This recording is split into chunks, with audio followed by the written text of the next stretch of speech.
and welcome. I'm Deirdre O'Byrne, Five Leaves Bookshop. And tonight we're in discussion with Susan Cousins. And Susan going to be talking about her book. First of all, I'll tell you something about her. She's a senior accredited counsellor. She works in equality, diversity and inclusion at Cardiff University. Most of the discussion tonight is going to be about her book, Overcoming Everyday Racism, Building Resilience and Wellbeing in the Face of Discrimination and Microaggressions. And as you might gather from the title, it was written for use by counsellors and individuals as a sort of toolkit or handbook. And the many uses and applications of the book will emerge in the course of our conversation. If you have questions for Susan, can you put them in the Q&A, please? If you have comments, you can put them in the chat box. But first of all, we'll have a discussion for about 30 to 40 minutes, and then we'll have an audience Q&A afterwards. So, Susan, welcome. Can you tell me, first of all, something about your own personal background and heritage, which is very interesting? Well, thank you, Deirdre, and thank you to Five Leaves for inviting me here, and welcome all the people that I can't see, and thank you for joining us. I think so. I was born in Mumbai, and I was left on a pavement by my mother or my father, and picked up by the police and taken to an orphanage. And then about a year later, I think, I'm not entirely sure, I was adopted by two white parents, who then proceeded to adopt, because my parents were living in India at the time. And then my parents went on to adopt 7 children, Bangladeshi, Indian, African, Caribbean, basically all from different countries, and some of them mixed heritage. And I mean, it was an extraordinary family. And if anybody's really interested, I think if you just type in Susan Cousins BBC, there's a 5-minute program about me, which I think is, if you're interested in the book and you've been nice enough to come along and hear me talking, it says 5-minute film, and it's probably worth having a look, because it's obviously really unusual background. And also, Deirdre, Panorama made a film about our family. This is a long time ago, but there's a little bit of that film that's in this BBC film they shot me about 2 years ago, and I actually have never seen that film since I was a child. So it was really interesting to see my parents, some of my brothers and sisters in that Panorama program, because it was an extremely unusual family. Yeah, it's extraordinary. And look what it's led to. All sorts of things. Yeah. Well, a whole lifetime of dealing with equality, diversity. There have been several books on race and cultural diversities. We had Rennie Eddo-Lodge, Why I'm No Longer Talking to White People About Race. We actually had an interview with Five Leaves with Leila Said, Me and White Supremacy. Can you tell us what's distinctive about your book, and what brought you to write it, why we should read it? Yeah, I think Eddo-Lodge's book, and I think it's Emma Dabary's book, I think they're both very much coming from political discourse and political narrative. And mine is far more, well, it is relational, and it's born out of a counselling, wellbeing history, and also a lack of curriculum within, a curriculum that relates to a brown person's experience, lived experience. I mean, a curriculum that just doesn't relate to it whatsoever. So in psychology and wellbeing, and also there's a move between counselling and wellbeing. There was a shift. There was a more kind of a mechanistic approach to counselling. And I kind of saw that, and I thought, I need to kind of catch a moment in time here. And I also think that I had so much experience. I was one of the first Black counsellors to be employed. I use terminology, we'll talk a bit about that, but I use it interchangeably while I'm talking. I was one of the first Black counsellors to be employed by the South Avon Health Authority. That's what it's called at the time. This is quite a long time ago. And I worked for 11 years there, employed as the only Black counsellor within that setting. So, I was constantly hearing the experience and lived experiences of Black, brown people of colour, their lives and their experiences of racism in this country. And there's nothing for them to go to. So I don't know, in counselling settings, they have prescription books, particularly within the NHS. And there was nothing for me to refer to my Black, brown clients and around self-help. And the idea of self-help and the idea of resilience, and I don't mean you can be resilient against racism, because I think I get people mistake it, and they question me about that. But it's just having a place to explore your own experiences of racism and the psychological impact of that on your well-being, on your psychological health. And that just wasn't there. But I could talk about curriculum change and the importance of that a great deal, but I won't say any more at the moment. Yeah, but you are entering such a field of so many self-help books over the years, and you're quite right. There's thousands. Yeah.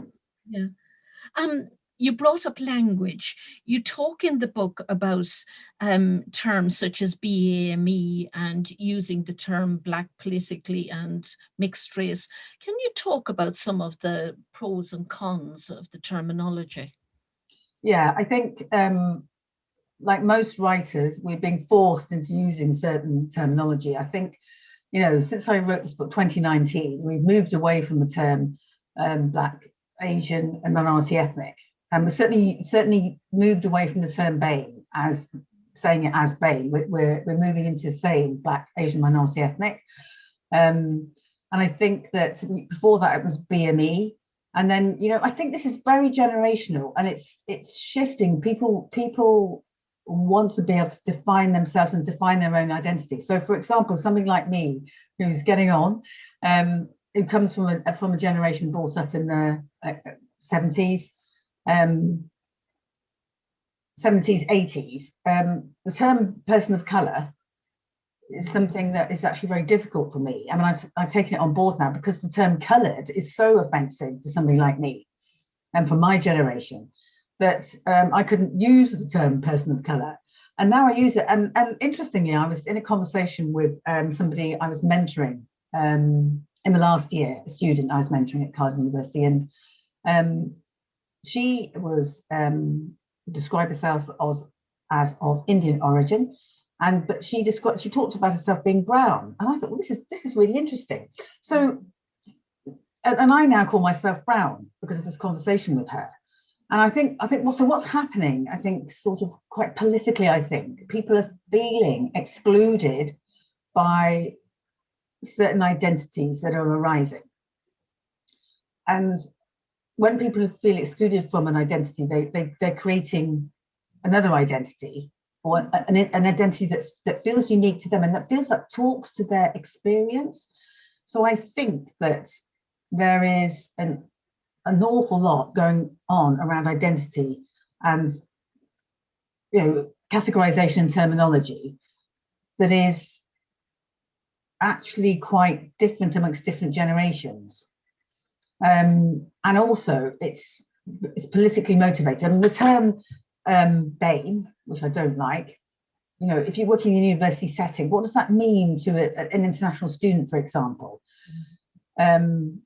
who's come from China or from India or from Bangladesh, or that doesn't mean anything to them, or Kenya. They're not thinking of themselves as BAME. They're not at all, are they?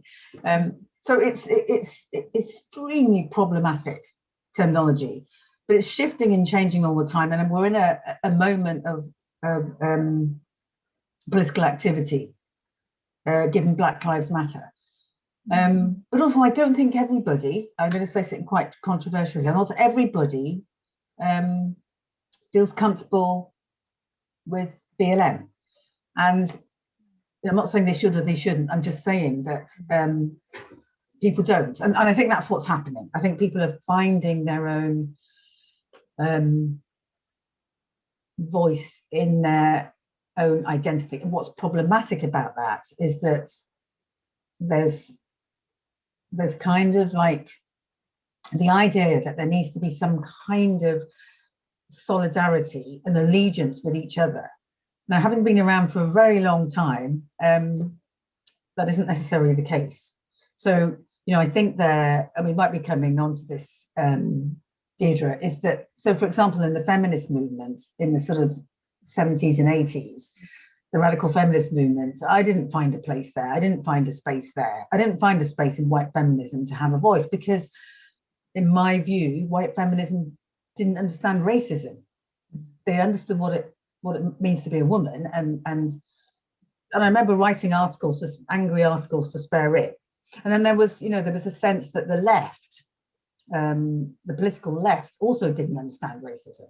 You know, and I wrote this kind of angry article to a journal called Race and Class, which is kind of quite a famous journal. And you know, there was all sorts of, you know, like things going on in political terms that's created the situation we have now, I think. Oh, somebody's put the clip. Thank you. Oh, thank you for doing that. And I'll just keep a slight eye in the chat because I like to see what people are saying. Sorry, Deirdre, I've gone off on a different tangent there. It's really interesting. I mean, you do write in the book this, as you put, a vague sense that racism is no longer explicit. And as you say, this is not your experience. And I know you've come up, I mean, really interesting here about political background. But more recently, you're very active on Twitter and there's been a backlash against that. Can you tell us something about that? Yes, what I'm going to do is, can I try and put something in the chat? So I'm going to put something in the chat, which happened to me on Twitter. Obviously, it's publicly out there. It's extremely offensive. And this happens fairly recently. So I'm going to try and put that into the chat now. Excuse my hopelessness with technology. Let's see what happens. Am I allowed to do this, or what do I have to do? You should be able to, yeah. Just wondering, how do I do this? Sorry. I'm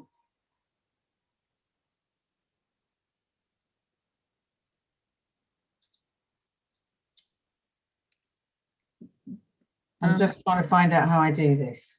Yeah, Simon says there, make sure it says all panelists and attendees. Because it says all panelists. Right. You need to scroll down to make sure it says all panelists and attendees. Can you see that? I can see all panelists. Yeah. Oh, and attendees. Right, okay. I've got that. Right, let me try this.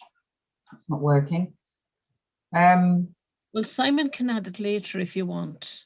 Simon, you can get it off my LinkedIn page. Actually, okay. Yeah. It's on my LinkedIn page. Okay, sorry, everybody. It's okay. If you want to tell us about it, Susan, because when you described it, I actually found it in Google Images. When you told me what it was, I know it would be more effective to see it, but Okay. So quite recently, 6 people got together and spelt out, 6 separate people got together and spelt out the N-word, each separate person, and sent me a tweet. And I mean, it was quite, obviously it was really shocking. It's not that I haven't been called the N-word a lot in my life. I think what shocked me was that I monitor my Twitter account, so that when somebody joins me or follows me, I look at who they are.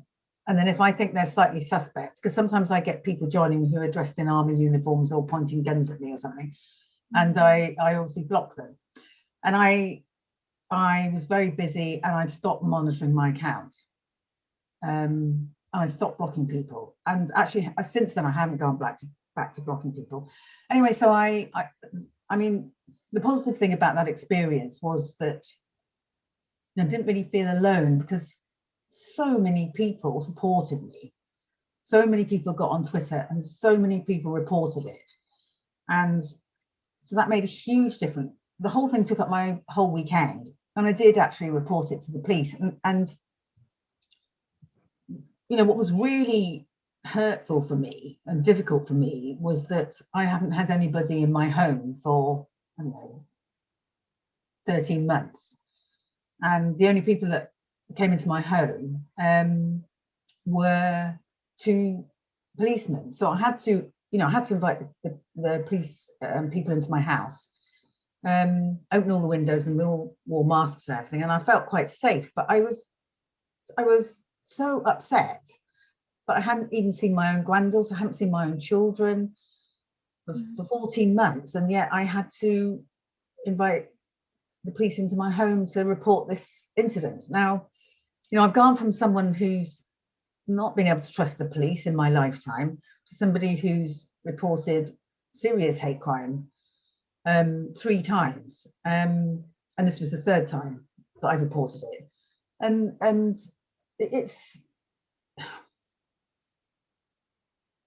it's really difficult because nothing could be done. I mean, the police couldn't do anything about it. And I kind of wondered, if I'd been a famous footballer, whether they could have done something about it.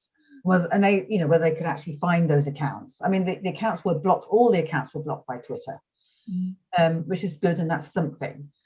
But I don't think people, the impact on my life for that 2 weeks was really horrible. And but actually very different from, you know, I was about 2 years ago, I was in a small town in the middle of Wales, and I came out of a restaurant in the middle of the day, and I happened to be with a white friend of mine, and somebody came along and started to say all sorts of abusive things to me. And again, you know, I'm like, why wouldn't I be shocked? But I was really shocked because I didn't expect that to happen in the middle of the day. I don't know why, because it has happened to me in the middle of the day before. Well, there's lots of people around at a small town in Wales, and anyway, I reported that crime, and that person was arrested. They were arrested the next day. And you know, that was, again, it was really difficult. I had to drive home, and I was really upset, and you know, the emotional toll is quite significant. And I guess I want to talk about that because I think there's something's crept into the language that overt discrimination doesn't take place. Because we're talking about covert discrimination, we're talking about microaggressions a lot now. But I also think there's something around so there's the sort of intersectionality around me being a woman.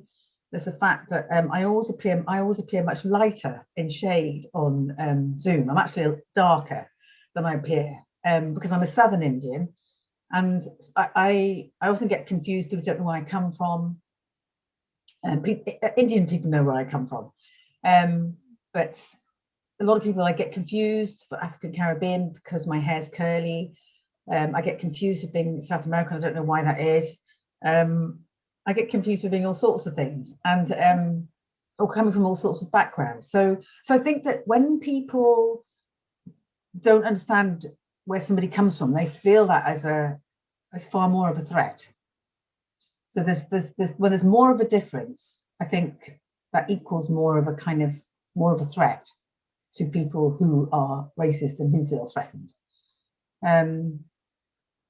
So I hope that's answered your question, Deirdre.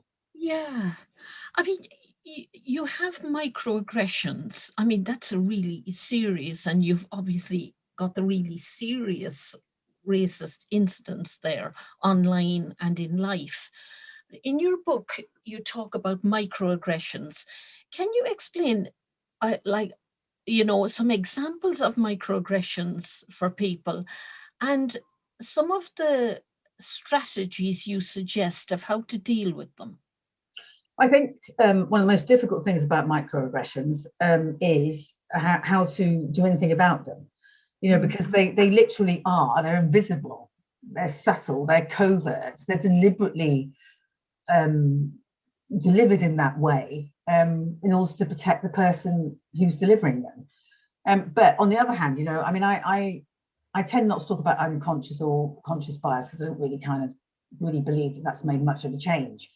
But I guess that, you know, I think that some microaggressions, there really isn't an intent necessarily to be racist and to harm the person, but that doesn't take away from the fact that it is probably comes from a place of racism.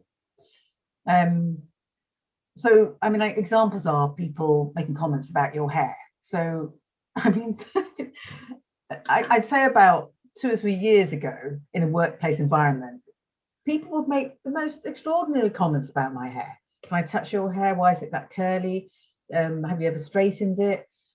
Sometimes it's straight, Susan, sometimes it's curly, and don't even understand bad hair days for a brown woman that have bad hair days.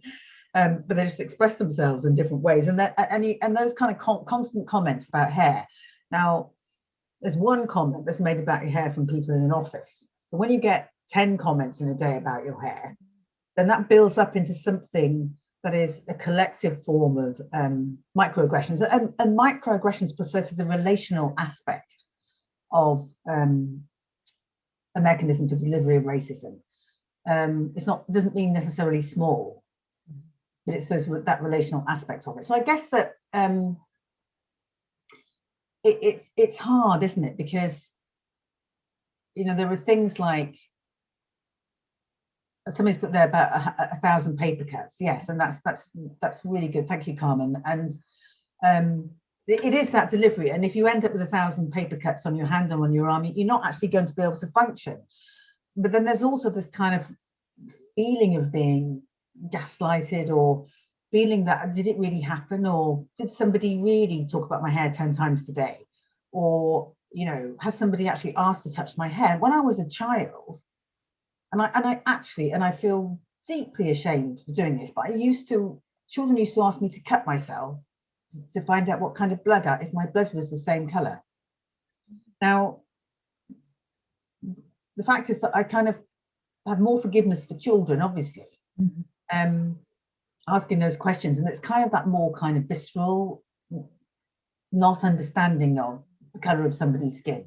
And also that I went to schools mostly where the only Black, brown people of color in the school were my brothers and sisters, and so, you know, I kind of like sort of understand that, but I feel deeply ashamed of actually having done that and cut myself in order to prove that I had red blood.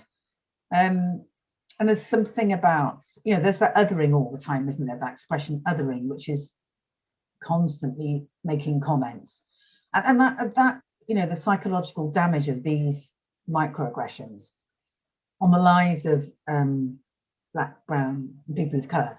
And also what I think is incredibly difficult is, how do you prove that? And I think that debate's going to go on for a long time. You know, I can't give you the answer of how to prove that. I would say that if you're experiencing microaggressions on a daily basis in whatever environment that you're in, that you keep a record of it, you date and you time it, however insignificant. And I think somehow keeping a record of it is helpful. It's helpful personally to me. But then again, you know, my whole book is about the uniqueness of the experience of racism. And I don't think so. Keeping a record of it might be something that actually triggers more unhelpful thoughts. And so sometimes,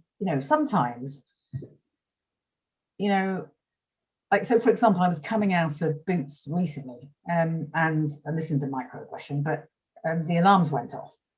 And I just bought myself some sort of what I called healthy peanut bar or something. And I was walking out of the shop, and a white man was coming in. He was carrying a massive, big parcel. But the security people, and the system went off, the alarms went off. And the security people, they came up to me and asked me, and I was in a really good mood. So I thought, I just bought a peanut bar. And, you know, I'm a brown person. I never leave a shop without a receipt. ever. I'm never, ever going to do that. I've been followed around far too many times by a store detective. And if there's background people of colour listening here, they won't leave the shop without a receipt either. And they didn't, you know, the white guy, sorry, was coming through the doors with a massive, massive, huge package. And he was shouting, it's me, it's me. I've set the alarm. And the tag's still on this thing that I bought. And the security car still carried on with me. And I'm thinking, oh, right, okay. So eventually the white guy came over and we sorted it all out. I was really polite, and because I happened to be in a good mood. So I didn't do anything about that. And I didn't want to do anything about that. I didn't make a complaint.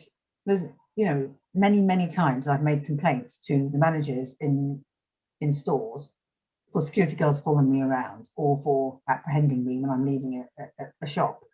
And I guess it's about when there's something going on at the moment around that you must challenge racism all the time. Well, that's a responsibility that I don't accept.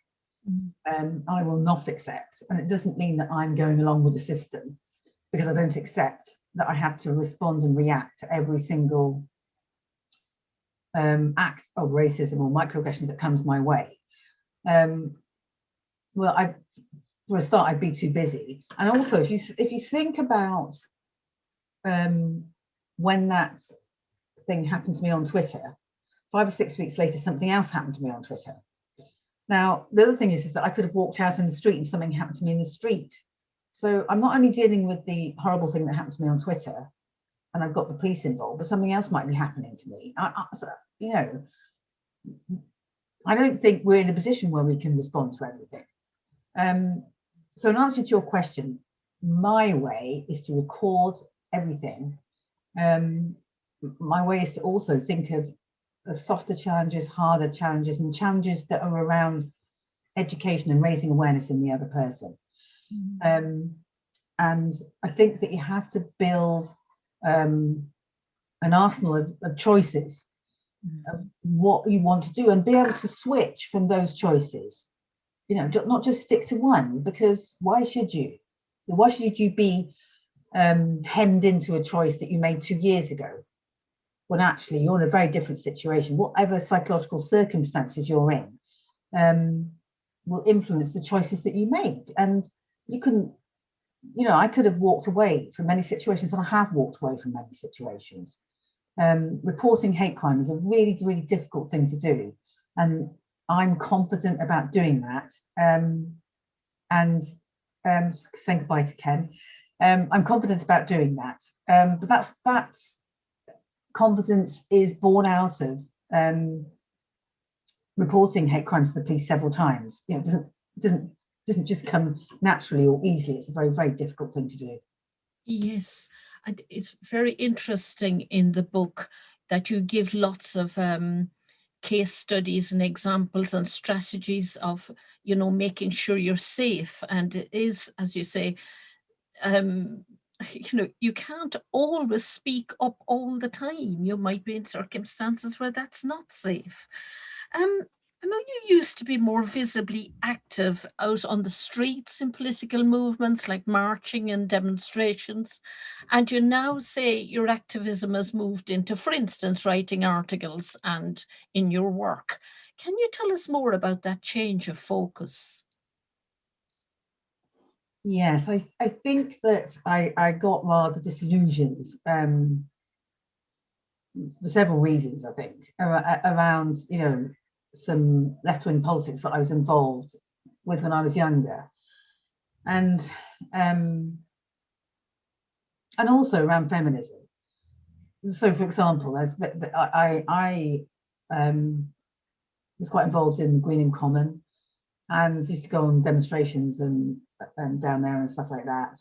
But then I was writing articles for Spare Rib, which people here who of a certain age will know about, but it's a radical feminist magazine. I got because I was writing these letters for Spare Rib, Channel 4 rang me up, and it's a very famous black director. He didn't ring me up, actually. He wrote me a letter asking me if I would go and camp out at Greenham Common. Now, Greenham Common, there were no black, brown, and people of colour camping out at Greenham Common. It was white women mostly, and so they said, well, we want you to go down to Greenham Common we're going to find 6 other black, brown women, people of colour from across the UK, and then we're going to put you in a hotel. Then we're going to pretend you've got a tent at Greenham Common. Now, that to me, and I wrote, he's a very, very famous director. I wrote him such a letter of admonishment, and this was the political black left asking me to do this. You've got to be joking. I'm not going to do that. And there was another. I'm not. My heart is actually in radical left politics. My heart is probably still to some extent with feminist politics, but I have become cynical about it, and also some of it was quite damaging. And I remember once I went on a demonstration in Bradford, and I'd set up the anti-apartheid movement in Bradford, and we'd gone to an all-night demonstration in Leeds city centre. And during the demonstration, a young black man who wasn't part of our demonstration was kind of hanging around the demonstration, and there was only one brown person on the demonstration, and that was me. And the black guy, so there was a window was broken further down in the street, and this young black guy was arrested for it. Now, this is an anti-apartheid demonstration against segregation in South Africa, and then this black guy is arrested. He had his nose broken. He was put into a police van, and we're talking now 40 years ago. So he was put into a police van and taken down to the police station. And I said to the people on the demonstration, we need to go down to the police station. We need to take this demonstration down to the police station. And they said no. Now, there were also some very extremely famous people on that demonstration, which I won't mention. And they refused to go down to the police station. And I'm thinking, okay, so we can think about fighting for against apartheid in South Africa. We can talk about the civil rights movement in the United States, but we're not going to do anything about what's happening in the UK. And I really lost my, in a sense, like I became very cynical. I didn't know where to turn to. There's this saying now, where is my tribe? I lost my tribe. I didn't know where my tribe was. And then I came into counselling. I trained to be a counsellor. I certainly didn't find my tribe in counselling on the course. I was the only black person on the course. The course didn't relate to me. But what I did find was something much more relational, something that where I could really talk about the individual experience of racism. And I know that's not particularly trendy, but I mean, please, I'm not saying do this, but when I look through the reviews on Amazon of my book, and people sometimes DM me, and they say they found their voice in the book, they found something that speaks to them, and that they haven't read elsewhere. So I think that's the value of my book, is that it speaks to people from all different experiences. And many of the books that are coming out at the moment are from the African Caribbean, from the Black experience, and which is absolutely fine. I mean, all the books that have come out, most of them I've tried to read when I have time, and absolutely brilliant. And in a sense, I found a place in those books, and I've found things in those books that relate to me. So, absolutely fantastic. The British Black, Brown literature is changing, and thank goodness for that. Yeah, it's great, especially as I'm speaking to a bookshop audience. You have mentioned getting inspiration from Angela Davis, Malcolm X, Gary Young, Afro-Irish. Do you think then, like, books have a part to play in activism? Well, absolutely. I mean, I think, I think one of the things that's really important about most of these books, and certainly personally for me, is when it's a bit like the experience of microaggressions. You don't really know how to put this thing that's happened to you, which is invisible, into words.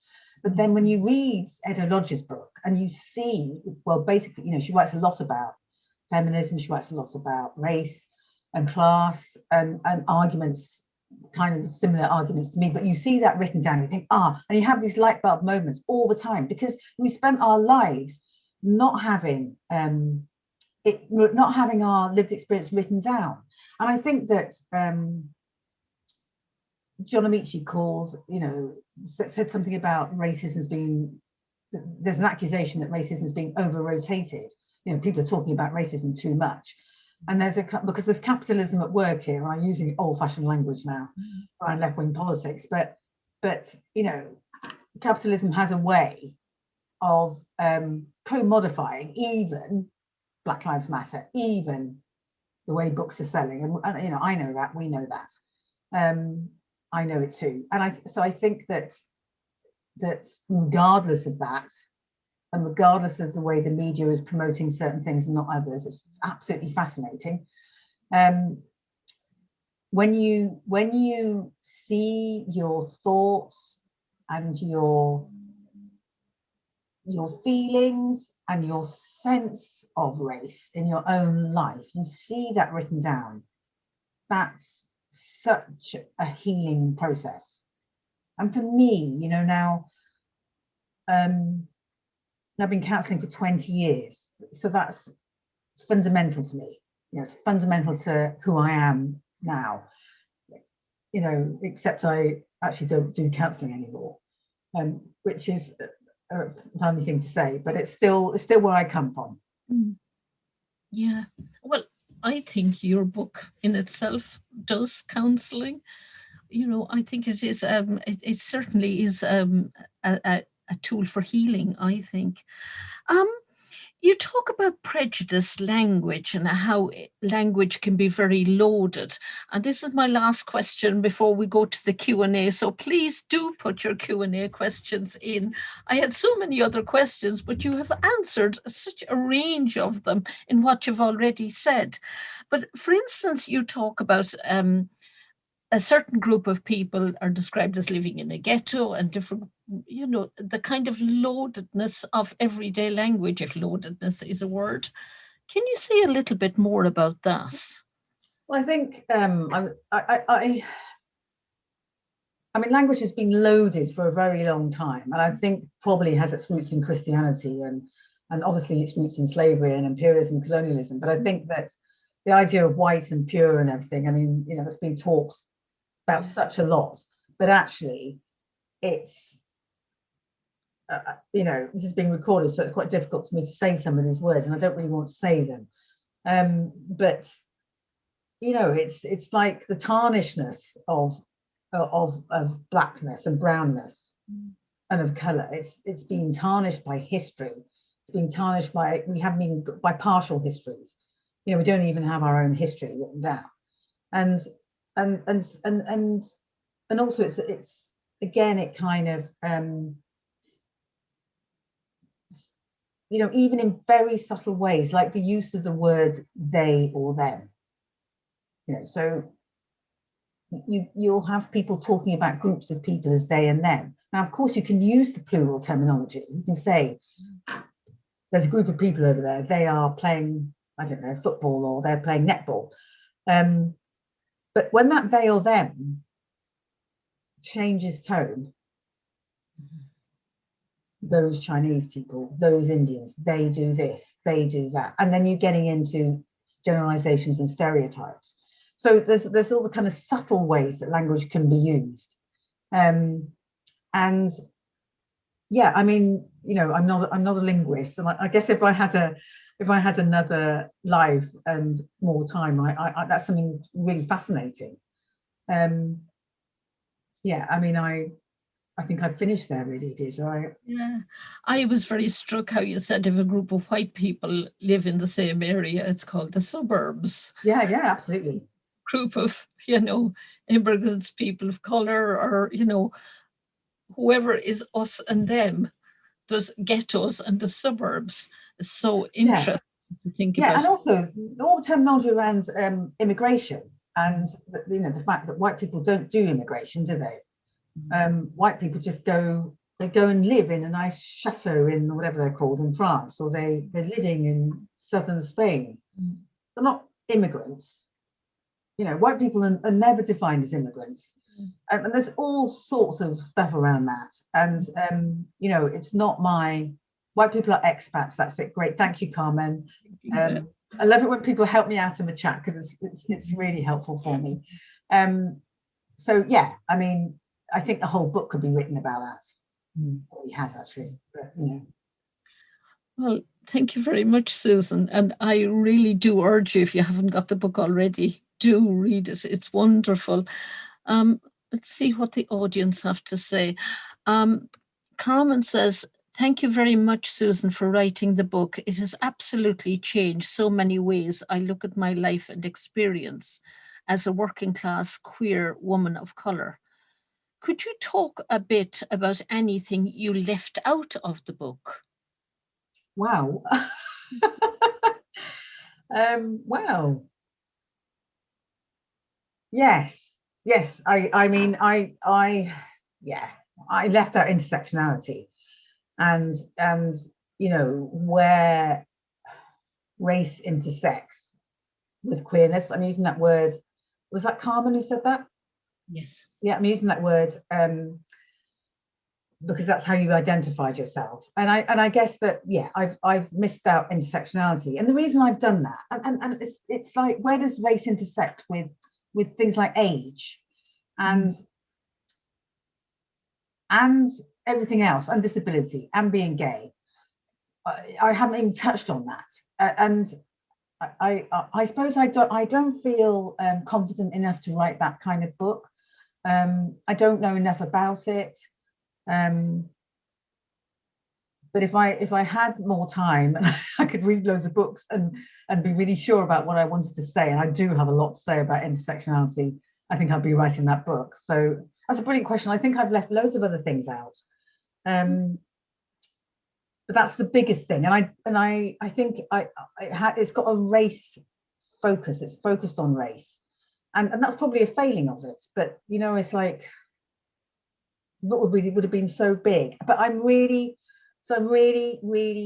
pleased, Carmen, that there's been something in there for you. And I guess I wish there could have been more in there for you. I think that's what I like to say.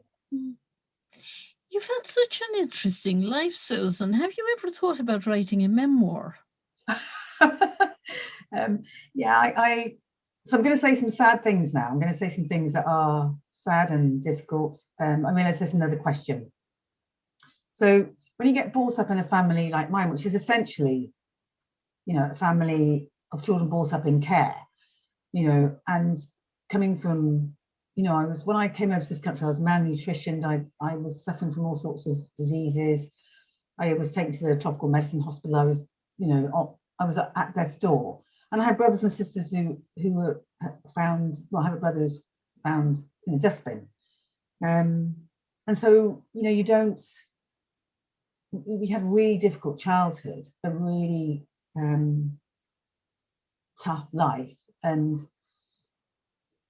I remember horrible things happened to me. I'll talk a bit about those things in the book, the sort of physical and verbal abuse. And it's, we were brought up basically in a system. Although we had parents who adopted us, it was still part of a care system. It was kind of like a care package, even though I considered my brothers and sisters to be my brothers and sisters. It was a really traumatic upbringing. And the other thing is I have actually done quite a lot of talking about transnational adoption, which I don't agree with. I don't agree with transnational adoption. I don't think that we should be taking children from other countries and bringing them here. They leave everything behind, their culture, their language, their everything, and then they're put into this kind of like environment that doesn't really work for them. So yeah, I'd like to write a book about that. I'd like to write a book about how to change that, how to stop and prevent transnational adoption. I understand that that's a really controversial thing to say, but I would rather that those women, like my mother, was able to keep her child because she wasn't in poverty, or because it wasn't a system that prevented her from keeping her own child. That's quite emotional. I know that's quite difficult. So I'll leave that behind for a bit. But as the question of writing my memoirs is, no, the reason is no, because I've lost 4 of my brothers and sisters have died. And I think that transnational adoption probably, if there was any research done on this, and I don't think there has been, they would find that people has a lower life expectancy. And I think there's obvious reasons for that. Well, not obvious, they're obvious and also complicated reasons for that. So I couldn't write my memoirs because I think that I would risk damaging my brothers and sisters, and I think they've been through enough. But you've got all this history in working feminism and the Labour Party writing for spare rib. It's so fascinating. Sophie says, what's the next upcoming project that you're most excited about? Oh, Sophie, thank you. I have actually got another book, hopefully coming out in the next 6 months. I'm not going to tell anybody about what it is, but I'm really excited about it. It's a bit different. It's totally different from this one. But I think that, so I'd like to say something very different here, but it is important. So the most exciting thing I could possibly do for the rest of my life is to paint. And I love painting. I love the act of painting. I find it really absorbing in a way that because I actually find writing really difficult. I don't think I'm very good at it, but so I struggle with writing. Thank you for that comment, Carol. I really appreciate that. I want to do something for myself. So I've given over my life to, well, not my life, a big part of my life to talking about racism. And now, and after I've got this book out, I'd like to just paint. And I'd like to, yeah, paint. And I want to do stuff around ecology and, you know, what's happening with this planet. Yeah, so those are my next projects. So I've got another book coming out in 6 months, and I want to paint and save the planet. Wonderful. Are there your paintings behind you then, Susan? No, I wish they were. They're not actually. No, so that's my son bought me that for my birthday, and those paintings below are from. I don't know how to put paintings up, so I haven't managed to. They're from a friend of mine who's an extremely fantastic painter, but those aren't my paintings. I have actually posted them on Twitter about a year ago. They may be somewhere, still there somewhere, but we're going to have to finish up soon. Karen says, I understand you work at Cardiff University.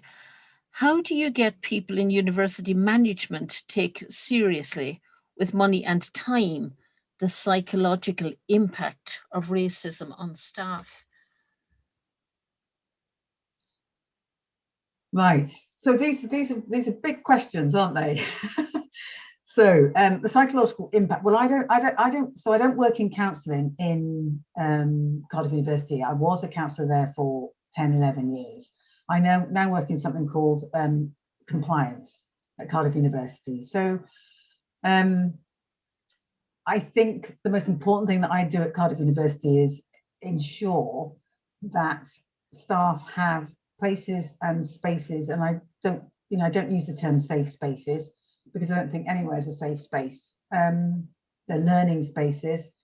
And we have to acknowledge that it's not necessarily going to be a safe space, but I encourage people to talk about race within the university as much as I possibly can. Now we happen to, I can't, it's very difficult for me to talk about my work at Cardiff University because the two things aren't supposed to collide. So I have to be quite careful, but we have a vice chancellor and a Deputy Vice-Chancellor and the senior leadership of Cardiff University, who are really driving race equality agenda through the university. So I think that the management, so you often get that in lots of institutions, you get senior management taking it on board and you get management not necessarily take it on board. So I try and lead as many conversations as I possibly can around race. And I've set up something at Cardiff University called the Race Equality Supervisory Panel that deals with incidents of racism, and they can come and get advice. The university can come and get advice, not the complainants or the perpetrator. If you want to read about more what I do at Cardiff University, I've created something called the it's called Strengthening Race Equality, a resource guide, and that's out there. If you type that into Google, it'll come up. So Strengthening Race Equality, a resource guide, and that's about my work at Cardiff University, if you're interested to know more about that. But I don't really want to talk about it too much because two things aren't really supposed to overlap, if that's okay. That's great. Thank you very much, Susan Cousins. That's been absolutely fascinating. It's such a privilege to talk to you. I love the part in the book where you talk about being the change you want to see, and I think you're such an inspiring example of that. Thank you very much. Thanks everybody for coming, and thanks Simon for the usual tech support, and Five Leaves for hosting. Goodbye.